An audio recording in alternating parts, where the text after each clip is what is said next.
in an attempt to make the inside of this 350Z feel period correct for Need for Speed Underground 2, whilst embracing technology, we need to do something, and it's this. A little something that's already underway. Obviously, if you follow this channel, you know that these gauges are about to all be swapped out to digital gauges that represent the tabby design from Need for Speed Underground 2. But I've recently removed any phone mount from my windscreen, decided I didn't want one.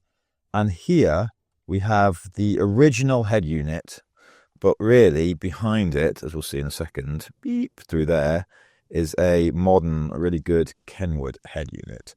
So I want to do two things. One, link this unit up so that the buttons on here, or, you know, re-etched versions of some of these buttons that make sense what it's going to do, the buttons actually control the head unit behind there. Also, whilst I'm at it, some versions of the 350Z have a screen in here. This one is all a little bit knackered. I want to put a screen in here, but this is the first version, UK spec, where the cubby here just goes up and down. There is a JDM spec that goes up and then goes back, which gives us a bit more space to install a screen, just so that I can relocate my sat-nav and music control here, because now I can't see the actual display of what the song and everything is and what my maps and things are. So I'm just going to relocate it into here and have it as like a discrete thing that I can use as and when I want and make it all feel period correct. So I'm going to pull off this center unit, and then we'll take this inside and start making some cool new stuff.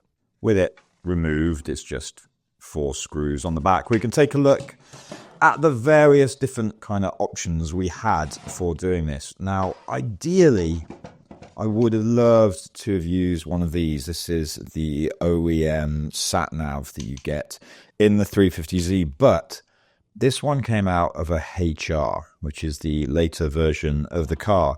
And they actually changed a bunch of the sizing, so it's a fair bit bigger. And it doesn't actually fit. And in order to try and get this thing in it just doesn't fit. It's too wide. And then the screen would be up here, kind of behind this lip. It's a shame, because that would have looked awesome. And getting these for the DE, just not possible. Cannot find them. For love nor money. They only really came in JDM versions, so unfortunately it seems like that option is out. Now this is the one that was in my car originally. I've been messing about with it, so the springs are not currently in place here, but when you open it up, it just opens like that. It's on a pivot. And the problem with that we have is that when we then have it, let's say here, and we're trying to look at a screen, this is all in the way. But what they actually did with certain JDM versions of the car was release this third option. And it's got, instead of a pivot, it's got this slide mechanism. So that when we open this one, it pulls itself back, and the front fascia comes out of the way, which means if we can get the screen in here, albeit probably going to have to sit it back a little bit here, that should work really well for what we want to do. So this is the one that I'm going to use. Big thanks to Tom, who's been in a bunch of these videos, who owns a 350Z Breakers here in the UK, for providing me with this. And then that just, pulls forward and clips back down again. Now there are going to be a couple of problems straight away, and it's because of the screen that I'm using, even though it's not really the screen's fault. We're going to use this one. This is the Lamtto Smart Navigation touchscreen.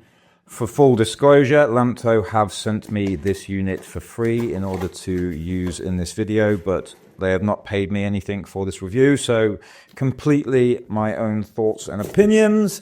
But I genuinely really like these screens. They do exactly what I need and remain really simple whilst providing me with a bunch of extra features in the car in a nice small 7-inch screen size. So this thing comes with a bunch of extra stuff that if you were going to use it in a car without mounting it in an interesting way that we're going to do would be really useful. So you've obviously got your dashboard mount. This has these clips which go bump into the back.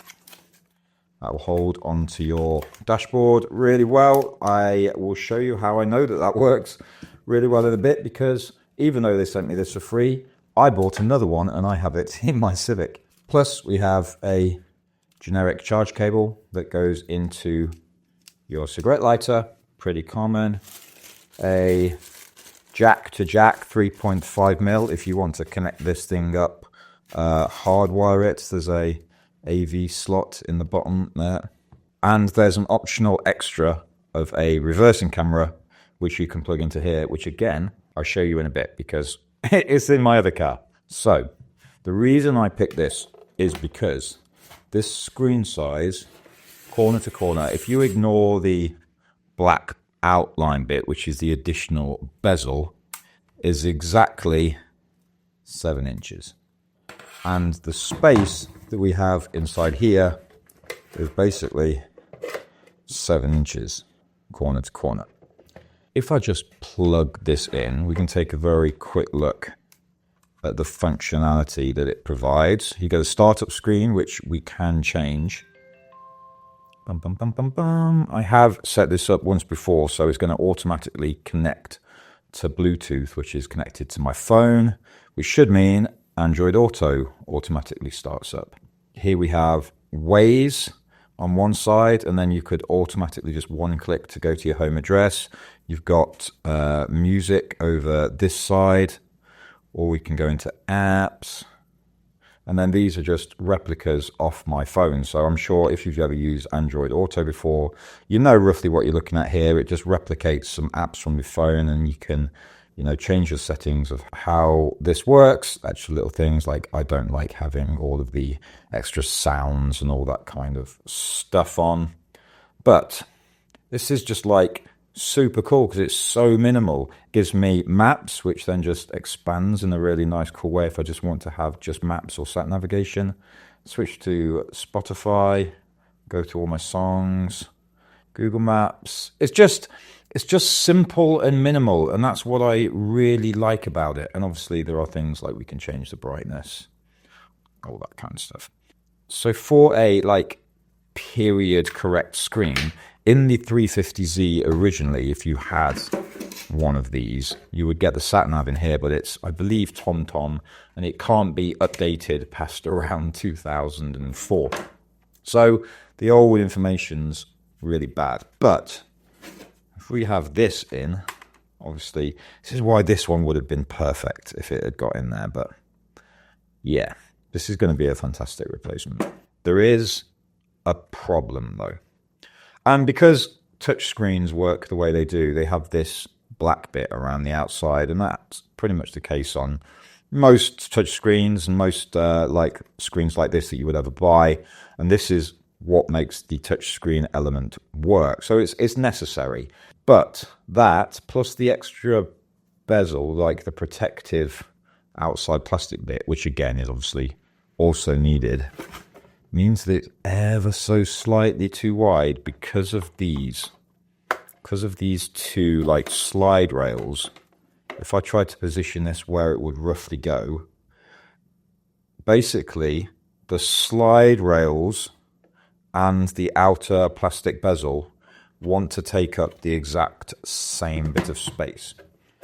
So I'm going to be hopeful here and hope that I can solve this simply by removing this outside bezel. I'm sorry, Lamtto.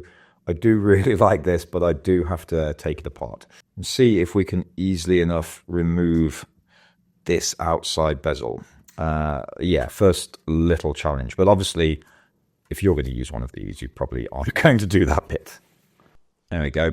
Quick little hit with a mouse sander. I've just taken the bezel, you can see, just removed the bezel along this side, just at the top on both sides, so it's like flush to the glass. And just that tiny little alteration now means that this fits just in between those slider rails here and here, where it didn't before, like that. So that's all it needed, was just that little bit of a modification. So I want to see how far forwards I can get this screen, because obviously the further forwards you can get it, the better. There is a metal brace at the top here, which you can just see through there, that silver metal brace. That's probably going to be the limit.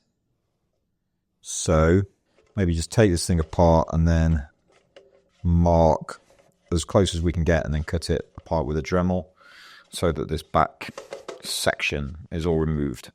Actually, removing this, I think I can just mount this straight into here.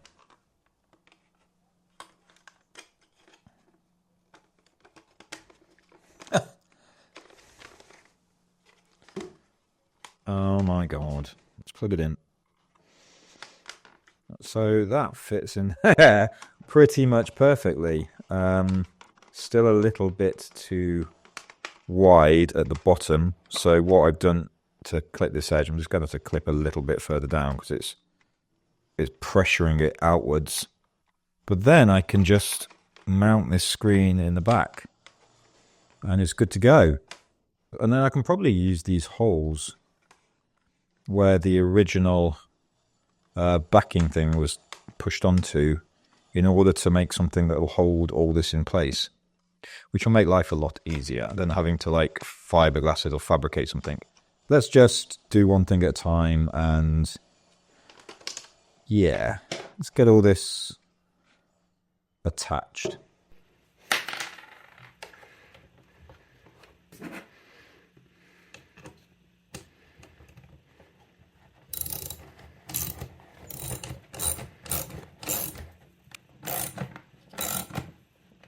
Screws in there, they're just like biting the back of the plastic, not putting too much pressure on it, but that is in there. That is not going anywhere. Just make sure it's all nice and level. So I'll plug it back in. Yes, lovely. So this should still all close,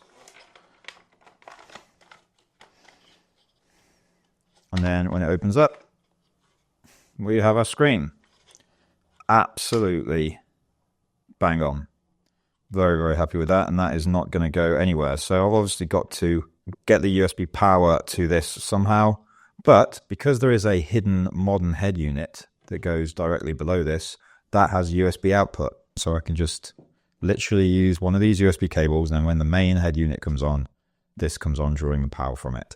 Absolutely simple. So that, with a tiny little bit of modification, is putting this Lamtto 7-inch touchscreen into this 350Z cubby. Works absolutely bang on. Very happy with that. In fact, I'm just going to quickly screw it back into the main face here. Let's take a look at it properly.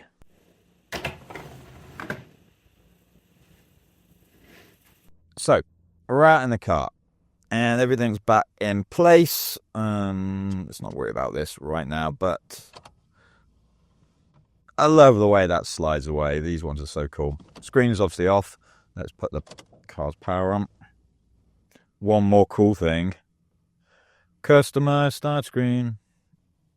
Then we go just to here for a second before Android Auto starts up. And we are in business. Try turning off the camera. I can't turn off the camera because I'm using the camera. But there we go.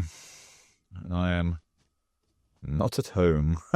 Finally, I can show you the screen actually working because it's not doxing myself constantly.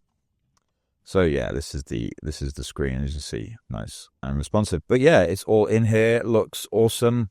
And if I don't want to look at it for a bit, it's a bit of a distraction, pop it away. And then back to OEM simple looking thing. Very happy with this as a solution. That slide away is so cool. Not done with this whole conversion yet though. And like I say, next thing is this. And it's going to be a lot more complex because what we need to do is build a new circuit board that sits behind here, which controls that actual Kenwood unit that sits behind it. It should be totally possible where we're going to basically use the PCB that we designed for this to spoof a remote control and connect to the remote input for the head unit. Then we can make these like these buttons, the seek and the fast forward and everything, and maybe make this into a play pause button. These will actually all work. And then these other things like the 1, 2, 3, 4, 5, 6, these can be used for new stuff. For example, these might be my underglow and all the stuff that's under the fun switch, all this and all of this. These will be individual controls for them. And then these 3 buttons at the top are going to be the buttons that control the design for the gauges once they go in the next couple of weeks. That's a big upcoming project. So if you want to see how I tackle that and making a custom remote controller for these head units, make sure you hit the subscribe button because that is going to be coming very soon. Massive thanks again to Lamtto for sending me this head unit. It has worked perfectly. So I'm very, very happy with that. Oh, and I did promise to show you in a normal car. So here it is in the Civic. So here we go, here's a more normal setup attached to the dashboard. It's on there nice and tight. And this one has a different loading screen. It's my dog! Great. So like I said, I got 2 of these, they're both exactly the same. If you want to grab one of these in particular, this is the RC08. There is a link to it in the description. Otherwise, they've got a bunch of different ones in different sizes. So if you want to do a similar project to this and maybe integrate it into your dashboard in some way, maybe you need a slightly different size. I don't know, it depends on your car. But if you've got a 350Z like me and you want to do that conversion, you'll need A, the cubby with the slide rail on it, and B, the 7-inch one, which is the RC08. If you've got any questions about this process, feel free to stick them in the comments. Otherwise, I hope something good happens to you today, and I'll see you in the next video, Wednesday, 2 p.m. Take it easy, peeps. Bye-bye.